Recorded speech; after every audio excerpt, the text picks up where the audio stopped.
Okay, કઈ વર્ષ આજે બેઠક રાખવામાં આવી છે? વેપાર વિકાસ association, FMCG distributors association, Hathikhana, મધ્ય ગુજરાત વેપારી મહાજન મંડળ અને બીસીસીઆઈ વેપાર ઉદ્યોગના પ્રતિનિધિઓની આજે એક સંયુક્ત મિટિંગ રાખવામાં આવી હતી. મિટિંગનો સંદર્ભ ગઈકાલે જે પરિપત્ર સહાયનો પરિપત્ર જાહેર થયો છે એના સંદર્ભે આ મિટિંગ રાખવામાં આવી હતી. મિટિંગનો પર્પઝ એવો હતો કે વેપારી એસોસિએશનના હોદ્દેદારોની એક લાગણી એવી હતી કે ઉદ્યોગોનું પણ આમાં કોઈ જગ્યાએ નામો નિશાન નથી ને ઉદ્યોગોને પણ કોઈ સહાય નથી આપવામાં આવી. મેં કીધું એ વાત સંપૂર્ણ સાચી છે અને એની માંગ કરવી જોઈએ એવી અમારી પણ લાગણી અને માગણી છે અને એ સરકાર સમક્ષ અમે મૂકવાના છીએ.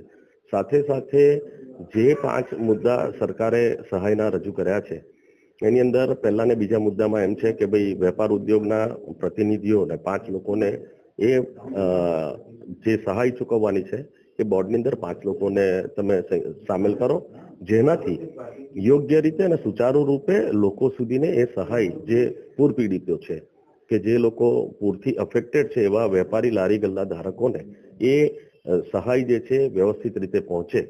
અને મોટી ને પાકી દુકાનો માટેની જે વાત છે તો એમાં જે 3 વર્ષ માટે 7% વ્યાજે લોન આપવાની છે એ વગર વ્યાજે લોન આપે, સંપૂર્ણ માફી આપે અને સાથે સાથે અત્યારની જે એક્ઝિસ્ટિંગ લોન છે એમાં 7%ની માફી આપે એવી વેપારી એસોસિએશનની લાગણી છે. એ સંદર્ભે પણ આજે એવું ઠરાવવામાં આવ્યું છે કે આદરણીય મુખ્યમંત્રી શ્રી ભૂપેન્દ્રભાઈ પટેલને મળી અને રજૂઆત કરવી એવું આ બેઠકની અંદર ઠરાવવામાં આવ્યું છે. વડોદરા શહેર એકમાત્ર એવું નસીબદાર શહેર ભારતભરમાં અને ગુજરાતભરમાં છે કે જ્યારે ઉદ્યોગકારોને અને વેપારીઓને તકલીફ પડી છે, તમામ મોટા મહત્વના એસોસિએશનો ભેગા થઈને અસરગ્રસ્ત અથવા જરૂરિયાતમંદ ઇન્ડસ્ટ્રીઝ અને વેપારીઓને મદદ કરી રહ્યું છે. જ્યારે સેલટેક્સમાંથી વેટ આવ્યો, વેટમાંથી જીએસટી આવ્યો, વચ્ચે ઓક્ટ્રોયના ઘણા બધા વર્ષો સુધી ઓક્ટ્રોય રહી, આ બધાનો વિરોધ કરવા, ચેન્જીસ કરવા માટે આ જ સંગઠનો અમે ભેગા થઈને સરકાર સામે રજૂઆત કરતા હતા. આજે 8 કે 9 વર્ષ પછી ફરી એક વખત આ બધા સંગઠનો ભેગા થઈને જ્યારે વડોદરામાં માનવ સર્જિત પૂર આવ્યું છે અને છેલ્લા 15 દિવસથી વડોદરાના અસરગ્રસ્ત વેપારીઓ, હજારો વેપારીઓ કરોડો રૂપિયાના નુકસાનમાં અત્યારના ફસાઈ ગયા છે, ત્યારે એમને કેવી રીતના રાહત મળે એના માટે આજે બીસીસીઆઈ, વડોદરા વેપાર વિકાસ એસોસિએશન, મધ્ય ગુજરાત વેપારી મંડળ, હાથીખાના ગ્રેન મર્ચન્ટ એસોસિએશન અને એફએમસીજી એસોસિએશન 5 એસોસિએશનનું સંગઠન બનીને ખૂબ જ સુંદર સંગઠન બનાવ્યું છે. જેમાં અમે લોકો આગામી દિવસોમાં જે ગઈકાલે પરિપત્ર મુખ્યમંત્રીશ્રીએ મોકલ્યો છે એમાં ઘણા બધા ચેન્જીસની જરૂર છે. એ ચેન્જીસ માટે અમે મુખ્યમંત્રીશ્રીને રજૂઆત કરવા જઈ રહ્યા છે.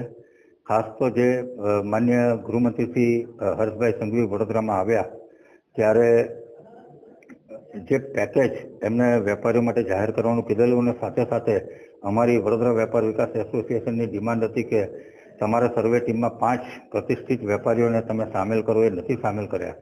તો આ મુખ્ય એક રજૂઆત કરવા જઈશું. પ્લસ વડોદરાના એક અસરગ્રસ્ત વેપારીઓને વળતર મળે એની રજૂઆત કરવા અમે મુખ્યમંત્રી શ્રી પાસે જઈ રહ્યા છે.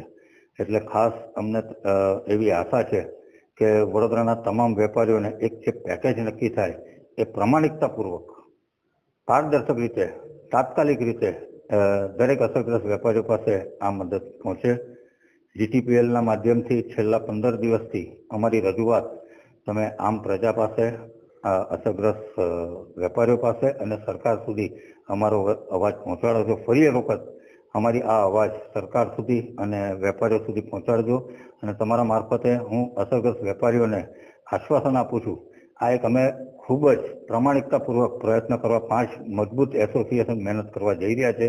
તો અમને આશા છે કે મુખ્યમંત્રીશ્રી જે ગુજરાતના ખૂબ જ પ્રમાણિકતાપૂર્વક અને મક્કમ જે નિર્ણયો લઈ રહ્યા છે એ મુખ્યમંત્રીશ્રી અમારી રજૂઆત સાંભળશે અને ખૂબ સરસ રીતે આનો એક સુખદ અંત આવીને દરેક વેપારીઓને સારું વળતર મળશે એવી મને 100% ખાતરી છે.